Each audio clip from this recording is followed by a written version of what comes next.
Buongiorno e benvenuti in questa nuova puntata della nostra rubrica A tu per tu. Io sono Gaia Zuccolotto e oggi è con me Fabio Daltora, agrotecnico specializzato nel monitoraggio della fauna selvatica, nonché presidente dell'associazione Wildlife Initiative Italia, che si occupa di conservazione e ricerca sulla fauna selvatica. Ringrazio anzitutto il nostro ospite per la disponibilità. Buongiorno. Buongiorno. È con noi oggi proprio per parlare di fauna selvatica, ma nello specifico del lupo, un animale che tra le altre cose, di cui tra le altre cose Daltora si è occupato da vicino, anche proprio in territorio veneto, avendo seguito il monitoraggio di più di qualche esemplare, anche attraverso l'applicazione di radiocollari, se non vado errando, per studiare da vicino i comportamenti di questo animale, insomma. E anche per capire proprio come gestire i conflitti fra uomo e fauna selvatica. Quindi partirei proprio da qui, proprio perché del lupo si parla sempre di più, soprattutto in Veneto da quando è arrivato, ma forse c'è ancora un po' poca chiarezza su quello che riguarda, insomma, questo animale. Quindi partirei proprio domandandole. Anche un po' sulla linea dell'ingenuità di chi non si occupa di fauna selvatica, che cosa c'è da sapere sul lupo a livello di comportamenti, problemi che può causare, ma anche qual è il suo valore ecologico, insomma. Allora, buongiorno a tutti. Sì, questa è la domanda, diciamo, che ci dà là per poi parlare di aspetti un po' più complessi. E il lupo è un animale intanto sociale, quindi ha quello che chiamiamo branco, che in realtà è formato dalla famiglia, quindi un maschio e una femmina si incontrano e danno origine a una cucciolata. Ecco che quello è il branco, né più né meno di una famiglia, insomma. Questa coppia poi vive su un territorio che marca e è molto territoriale, quindi va anche come dire, a difenderlo dall'ingresso di altri lupi, dove appunto caccia ungulati selvatici, variando la dieta con anche altro in base alle disponibilità stagionali, ma anche frutta o piccoli mammiferi. Quindi la sua valenza ecologica è fondamentale perché dal momento che poi un lupo preda un capriolo, ad esempio, fa una predazione circa ogni 3-4 giorni, e le carcasse che lascia a terra poi vengono utilizzate da altri animali necrofagi come la volpe, il tasso, la faina, ma poi anche molti uccelli, rapaci. E questo fa sì che molti mesocarnivori approfittino di quella risorsa senza andare a impattare su altra piccola fauna. Quindi vediamo che se diluisci la predazione sulle covate di, non so, tetraonidi come il gallocedrone, galloforcello o con altro da parte della volpe, ecco che aumenta il successo riproduttivo. Quindi è fondamentale che il lupo ci mantenga questo equilibrio. E quindi passerei forse alla domanda che le avranno fatto centinaia di volte fino allo sfinimento. È pericoloso per l'uomo come animale o... Questa è una bella domanda. Cioè, il lupo è comunque un mammifero carnivoro, predativamente sa farlo molto bene. Abbiamo detto che si nutre principalmente di ungulati, noi non siamo ungulati e quindi non mi viene da pensare o da dire il lupo domani mangerà uomini, però possono succedere che alcuni individui spesso sono dei giovani che vanno in dispersione, quindi escono dal branco, hanno delle storie un po' magari un vissuto un po' particolare e cerchino di approfittare della risorsa antropica, quindi si avvicinano alle case a mangiare i rifiuti, piuttosto che il mangiare del cane fuori dalla porta, o come si è visto i resti di una grigliata su una sagra. E quindi ecco che questo lupo giorno dopo giorno si avvicina sempre di più all'uomo, approfittando sempre di più delle risorse che lui gli offre. Oggi sono le crocchette, domani magari è il cane, cioè, quindi, e dopodomani non si sa. Quindi potenzialmente, cioè, non mi viene da dire che il lupo sia un pericolo per la specie umana, insomma, però che potenzialmente possa in qualche caso di confidenza eccessiva diventare un problema, quello sì, quindi va monitorato e gestito, insomma, come un qualsiasi altro animale del resto, cioè non solo il lupo. Quindi gli animali selvatici sono selvatici e quindi la mano nel fuoco non la metterei neanche per un capriolo. Certo, se vedo un lupo, mai andargli incontro. E in giro per i boschi i cani vanno tenuti al guinzaglio, cioè non inneschiamo quei conflitti che si possono evitare. Poi c'è invece un altro conflitto che invece è molto forte, è quello su l'allevamento zootecnico, perché quello sì, cioè, è una preda per il lupo. Quindi pecore, capre, vacche e asini sono delle prede che possono insomma attirare i lupi e lì si vedono dei danni. Ecco che il conflitto va gestito con dei mezzi di prevenzione che magari non azzerano del tutto le prevenzioni, ma le rendono sostenibili a livello economico e sociale. Questo è un argomento ancora più complesso, cioè quando parliamo di sostenibilità, bisogna vedere l'accettazione dell'uomo nei confronti del lupo, insomma, non è certo che il pastore odia il lupo perché il lupo gli mangia le pecore, ma non vedo perché debbano andare d'accordo, se uno fa il pastore e l'altro fa il lupo. E quindi, quello che possiamo fare invece è quello di studiare tecniche sempre più avanzate sulla prevenzione degli attacchi in modo da rendere questi scontri almeno sostenibili a livello sociale anche. Sì, purtroppo appunto si legge spesso nei fatti di cronaca di questo lupo che attacca greggi, fa stragi, eccetera, insomma. E di recente, attraverso un comunicato stampa, tra l'altro, il consigliere regionale Valdegamberi ha commentato proprio un fatto di cronaca avvenuto nel Veronese, dichiarando che, a suo parere, occorre agire subito con un intervento ministeriale urgente che consenta alle regioni di intervenire con piani di contenimento. E quindi vorrei chiederle, ma sarebbe davvero sensata la possibilità di avviare un iter di contenimento o forse ci sono delle alternative più virtuose, diciamo? Allora, avere questa possibilità di intervenire è bene averla sempre in tasca, in senso che una volta che ce l'abbiamo possiamo intervenire in maniera rapida su quegli esemplari che possono innescare un conflitto con, non solo con la zootecnia, ma proprio con l'uomo, che può capitare, ripeto. L'importante è essere pronti ad intervenire nei tempi brevi, perché altrimenti se io non intervengo, il conflitto si accentua sempre di più con l'uomo e poi c'è la percezione, cioè non c'è più l'accettazione da parte dell'essere umano nei confronti dell'animale, il lupo in questo caso. Quindi se c'è un individuo che si comporta in maniera anomala perché o comunque ha avuto dei vissuti che l'hanno portato a essere così confidente, bisogna intervenire subito. Intervenire subito portando via l'animale, insomma, poi seguendo le linee guida che sono precisate poi nel documento, poi traslocarlo in un recinto, sopprimerlo, poi io non sarei quello che mette gli animali nei recinti perché fuori non possono stare, preferisco la soppressione.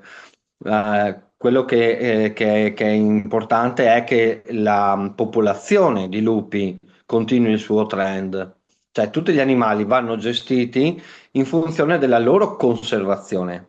Se un lupo mangia una persona, non estingue l'uomo, ok? Quindi, e se l'uomo uccide un lupo, non estingue una popolazione di lupi, ma ne garantisce l'accettazione da parte dell'umano. Cioè, se noi siamo pronti ad intervenire sui carnivori, ecco che possiamo accettare questi carnivori. Se noi vogliamo orsi e lupi in aumento, dobbiamo accettare di poter intervenire quando ce n'è bisogno e in tempi rapidi. Quindi quello che mi hai letto, io penso si riferisca a questo, cioè non a uscire e sparare a vista a tutti i lupi, ma poter intervenire in maniera veloce quando... Perché se io adesso ho un conflitto con un lupo problematico rispetto a un paese o quant'altro, ora che attivo l'iter e che passano mesi e questo scontro accende poi discussioni e anche annulla poi la percezione umana nei confronti del lupo e non c'è più l'accettazione, quindi devo intervenire assolutamente in tempi brevi. E se non vado errando, tra l'altro, a dicembre il Comitato Permanente della Convenzione di Berna ha votato a favore del declassamento dello status di protezione del lupo, che è passato da, o sta passando, insomma, da specie rigorosamente protetta a protetta.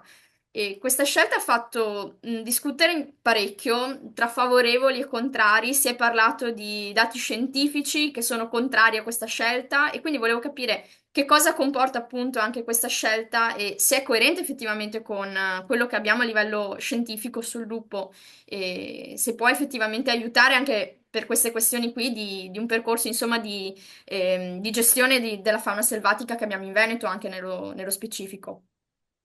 Sì, io credo che non sia un problema questo declassamento, in quanto appunto è comunque una specie protetta. Ma attenzione, anche la lepre e il capriolo sono protetti. Cioè, le specie cacciabili sono cacciabili in un breve periodo dell'anno, nei numeri consentiti, con i mezzi consentiti, nelle giornate consentite e negli orari consentiti. Quindi, cioè, non è proprio così facile, cacciare. Poi un lupo, figuriamoci.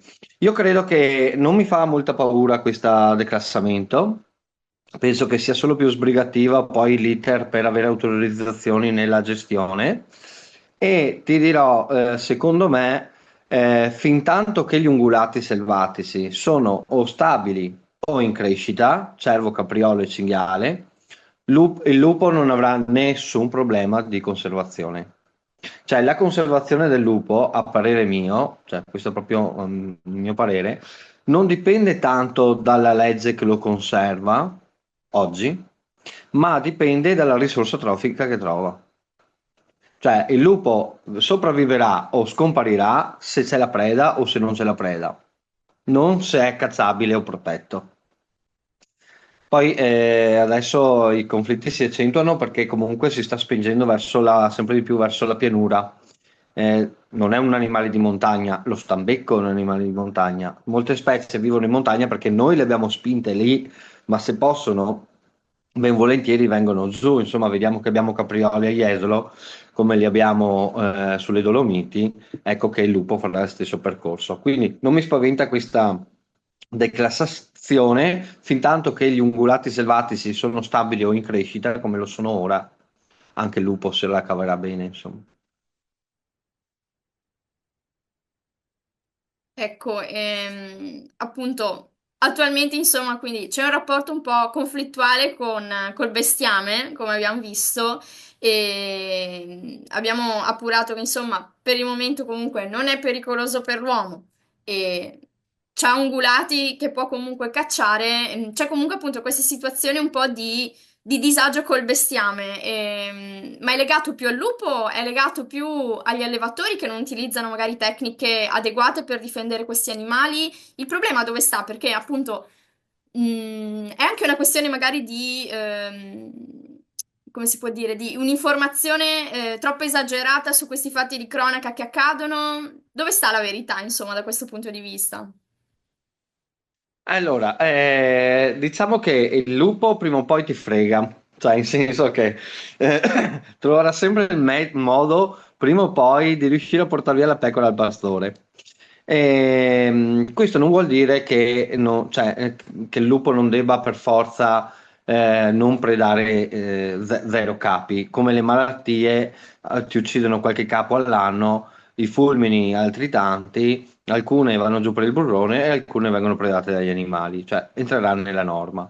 E il fatto è da capire se questo è accettabile e più che altro sostenibile, cioè quante pecore utilizzando i metodi di prevenzione abbasso il rischio e quindi magari, non so, perdo un numero di pecore che è accettabile, no? Se sono un allevatore, diciamo, un grande allevatore, un pastore trasumante o quant'altro, non diventa accettabile quando abbiamo i piccoli allevamenti amatoriali dove ogni 3 case ho un recintino con 5 pecore.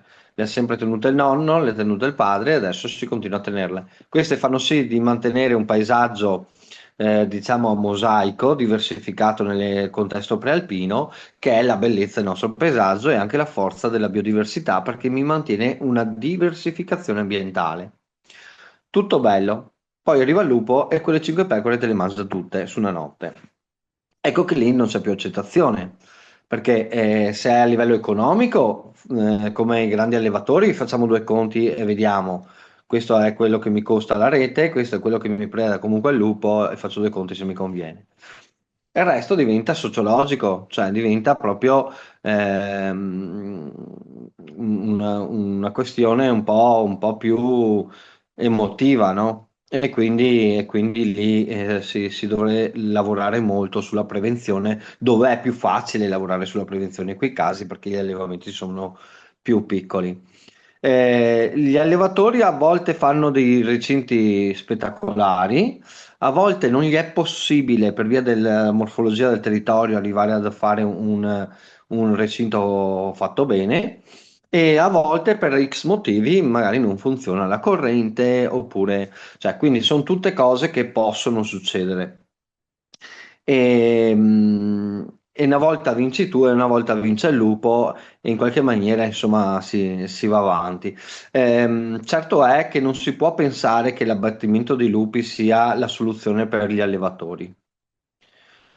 Esempio, banalissimo esempio, la volpe è cacciabile da una vita? Sì. E le galline le lasci fuori?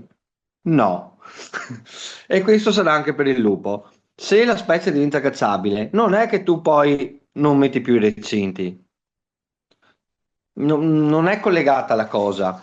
Diventa cacciabile e quindi vai a innescare altre cose, magari ha più paura dell'uomo, altre cose. Ma tu le pecore le devi comunque chiudere a prescindere. E quindi non è la soluzione all'allevamento. La soluzione all'allevamento è occhio e costanza sui metodi di prevenzione, perché dopo un mese che non ti arriva il lupo, ti siedi sugli allori, ecco che là arriva il lupo e ti frega le bestie. Quindi sempre prendere i metodi di prevenzione sul serio, non così tanto per fare, insomma, questo sicuramente. Poi non è facile perché io mi sono messo anch'io le reti sulla schiena e le batterie, sono andato a 2000 metri a mettere il recinto a vedere quanto facile era, insomma, quindi ti dico, non è come si dice, ah beh, ma basta che mettano le reti e il lupo non gli mangia più le pecore. No, cioè c'è un gran lavoro da fare, è una bella rottura di scatole, ma è l'unica strada da percorrere. Poi io vengo da progetti anche in Africa dove i leoni si mangiano la pecora e anche il pastore. Quando torno qui e ci sono dei lupi di 30 kg, dico dai, in qualche maniera si farà, no? Assolutamente. Lei parlava appunto anche di emotività che entra in gioco, no? E di recente la Regione Veneto, per incentivare un po' la corretta informazione, diciamo, nei confronti del lupo e del comportamento che noi uomini dobbiamo adottare quando ne incontriamo uno, anche e soprattutto se abbiamo degli animali da compagnia come un cane, ha fatto questa brochure che appunto ha condiviso ai sindaci del Veneto, che penso possa essere d'aiuto, insomma, per capire come comportarsi in presenza di un lupo, sia in una situazione urbana che in natura, con un cane, in auto, in diverse situazioni, perché appunto forse conoscendo poco l'animale c'è il rischio che appunto subentri l'emotività e si reagisca nella maniera sbagliata, con il rischio di compromettere la propria incolumità o anche quella dell'animale. Quindi l'emotività sicuramente non gioca a favore quando si conosce soprattutto poco l'animale. Vale la pena forse appunto imparare a conoscerlo di più. Serve forse una formazione migliore anche proprio dei cittadini sul tema, immagino. Secondo lei, insomma, come sarebbe possibile migliorare questa situazione per consentire, diciamo, una convivenza sempre più pacifica, nei limiti del possibile, con questa creatura, ecco. Sì, diciamo che serve sempre di più informazione, informazione corretta, perché poi in giro si vede e si sente di tutto. Ehm, e l'emotività alla fine è quella che fa la differenza, nel senso che è un animale, il lupo, che divide molto. C'è chi lo ama la follia, chi lo odia la morte, il più tatuato, il più dipinto sui quadri, l'animale totemico per eccellenza. E quindi, e quindi è molto difficile avere a che fare con, su una questione faunistica con invece una questione che non è faunistica, ma è sociologica. E quindi tocca fare i psicologi, non i faunisti, in senso che ovviamente. Poi ti dico, quando trovi il tuo asinello sbranato fuori casa con 20 metri di budelle sulla neve e le orme di 6 lupi fatte col sangue del tuo asino sulla neve, fa paura. Subentra la rabbia, la paura, la frustrazione, non sai quando torna, non sai se hai fatto bene il recinto, se tornerà, riuscirà comunque ad entrare. Cioè, subentrano tutte queste emozioni. E quindi sì, va fatta informazione tecnica in modo che chiunque abbia gli strumenti per poter capire di cosa si tratta e cosa sta succedendo. Serve poi anche un bel monitoraggio della fauna selvatica, perché spesso ho a che fare anche con i sindaci di vari comuni e cadono dal pero, giustamente, cioè il lupo, non sapevo se fosse il lupo nel mio comune, e poi gli ha mangiato il cane, giornali pieni. Oppure il cinghiale o il cervo di 150 kg che ti attraversa la strada e viene investito da una moto con feriti. Cioè, non c'è proprio la conoscenza di cosa sta succedendo. Siamo in un periodo storico molto importante dove la fauna selvatica sta cambiando molto. L'abbandono delle montagne, tra virgolette, dalla sussistenza, ha creato l'avanzamento del bosco e l'aumento della fauna selvatica, mentre una pianura sempre più lavorata ha avuto un decremento della fauna selvatica. Adesso però vediamo che l'onda d'urto dalla montagna prende anche la pianura. Sta creando dei nuovi arrivi, il lupo, il gatto selvatico, la puzzola europea, l'istrise, cioè ne stiamo vedendo di tutti i colori.